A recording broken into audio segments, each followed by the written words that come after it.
Your energy engaged me in the sacred space of the heart, and as I stepped in, I have a waterfall that's off to my right, and instead of it being water, you're the second person that's turned this into diamonds. And so anytime I take water into the body, it's a harmonizing, balancing thing for emotions, but anytime I take diamonds into the body, it's more aligning to receive higher frequency and higher energy. So I got that there was going to be that need to, or even that's a symbol for what's to come. But so then I move into where I take the healing lights, and instead of these lights coming in as like a mist or a fog, they actually came in as singular jewels, and it was really interesting. I've never had that before.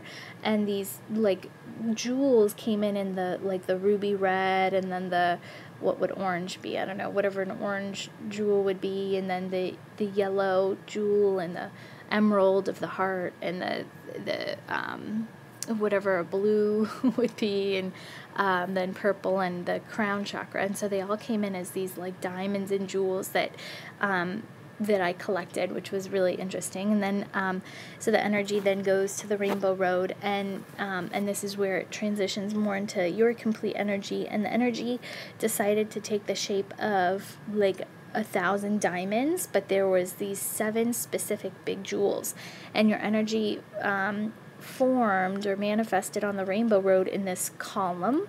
And all these jewels were in the column. And so I get that you're trying to show me the chakra pillar. And so I went and I looked at each jewel to see and make sure they were all there. And as I went down the line, I saw that the blue jewel, the throat chakra, was missing. But you had all these perfect jewels, the red, the orange, the yellow, the green, the purple, and the lilac, representing all the other centers. And the fact that they were presenting in these like highest light of these like diamonds and jewels, semi-precious gemstones and whatnot, I get that they were very powerful. That's a symbol of like high energy and divine kind of connectivity. So I'm looking at the throat chakra, and then this I start to try and, either me or you start to try and put this blue jewel in your chakra column, and every time we do, it's like it gets spit out of your mouth.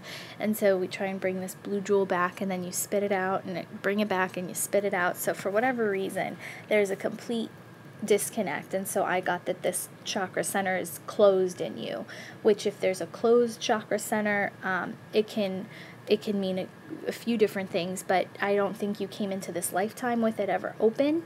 And so as we move through this symbology, I then watch the last time you spit out the blue jewel, and we follow this jewel now. So this jewel is like this energy that we're following, and it starts to kind of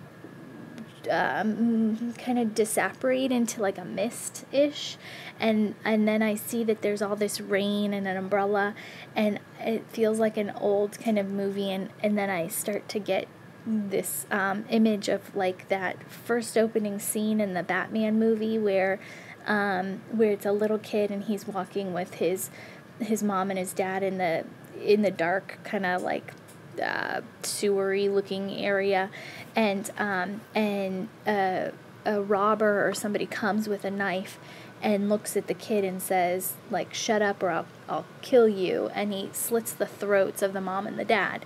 And so as I'm watching this, I'm getting, just from what I got before, and now we're being put into this image, I'm getting that this is past life, and there was something, and it might not be, as extreme as this example, but I get that it's something that's probably very similar to this, where there was something extremely traumatizing for you in a past life that closed off your throat chakra. And so the throat chakra, so being told not to talk or scream, you were being denied of that expression of the energy, and then it created and went into a fear. So I'm getting root chakra too, but in this lifetime you have a stable root chakra, so that's why I'm connecting that it's past life, because this life you have a connected root chakra, so there's not fear around it. But in this past life, it translated into complete fear of expressing yourself and expressing your needs, basically. And so from there, then we follow this blue crystal or this blue gemstone, and as it moves and soars through the air, it turns into this bluebird. And as I see this bluebird, I start hearing the Beatles song, the Blackbird song.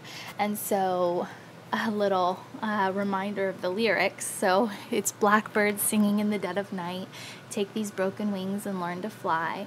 All of your life you were only waiting for this moment to arise. And then the chorus is, you were only waiting for this moment to arise.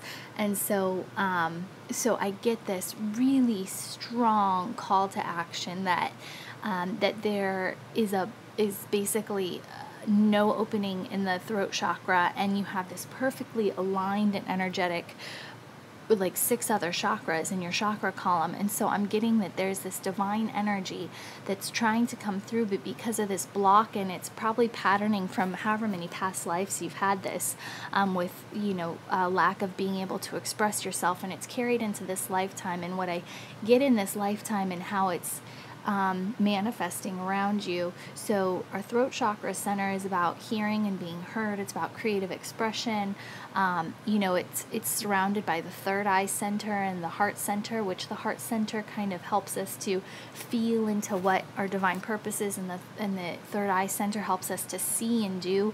And the throat center is how we express these 2 centers to be able to manifest into this world, because words manifest our world around us, right? So I get that you can see clearly, and I get that you can feel clearly, kind of the divine channels in what you're supposed to be doing, but because you're blocked in this throat center, and how I get that you're blocked is on this end of deceit, because that's the shadow side, like deceit. I get that there are lies, that there's a sharp tongue, that tactless, let's see what's like that sarcasm, like I feel a huge pull to sarcasm. Like I almost get that when you are in with other people, and the conversation's going and there's gossiping, so I get gossip too, like gossip or telling stories. I get that there's this exaggeration, that there's a sharpness, and it's like witty,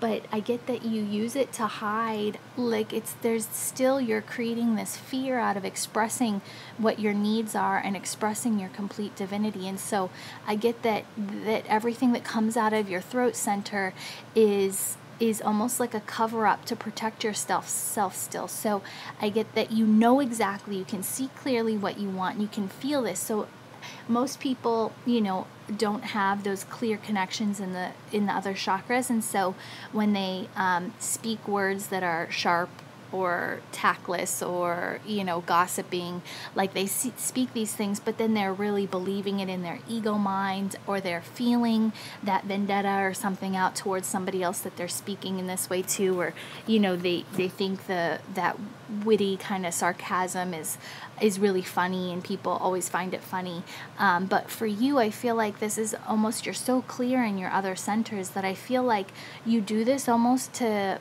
and dumb down is the wrong word, but it's almost like you do this to protect maybe the people around you, or it's like you feel that whatever is coming out of your mouth in these situations is maybe offensive or hurtful. You can see clearly what these words are doing, but for whatever reason you're carrying along this energy of a closed throat chakra, and it's almost like there's this fear of manifesting your true divinity through your words, because you're maybe still protecting in that protection mode of like the past life where they said shut up or I'm going to kill you or something, and then they slit the throats of the parents. So it's almost like you're still in this protective I can't speak mode, and of course these are very extreme examples to get to a root cause of something that's not allowing this throat center to express itself completely. And so then I follow the blue gemstone now, and it moves to your Akashic records. And it's really interesting because your Akashic records are all these like billions of these blue gemstones, and they're whatever my thought is, they move and form into whatever I'm thinking. So I see a castle made out of these blue gemstones, and then I see like a crown made out of these blue gemstones, and then I see like a tent, and it was so cool. And I got that this is the throat chakra energy. This is what the throat chakra energy does. It helps you to manifest whatever you're feeling and seeing in your divine channel. It helps you to manifest that into the world, and this is where you're blocked.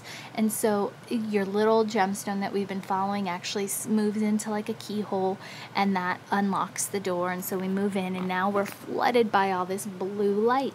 And so again, it's this, I feel like in your wisdom center, which is your Akashic records, you have so much knowing of what you're divinely supposed to create, but you have so much of this energy locked up and contained. It's almost like it's a wave of energy that's all contained here, not able to manifest. And so it's dying to get out. It was like getting ready to flood out of these walls. And so when I called on your higher self, basically your higher self just said, it's time to stop this patterning, to become divinely aligned in your center. This is the last center, and this is amazing. Like, if this is, all your other centers are clear, and this is the only thing that needs to come through, that's so amazing. And so they pushed me back to the lyrics of the song. And so I would highly recommend downloading the Blackbird song. And it's so interesting because I have a throat chakra meditation that has you put on a song and allow the harmonies of the song to open the energetic channel. So I'll attach that here with light and love.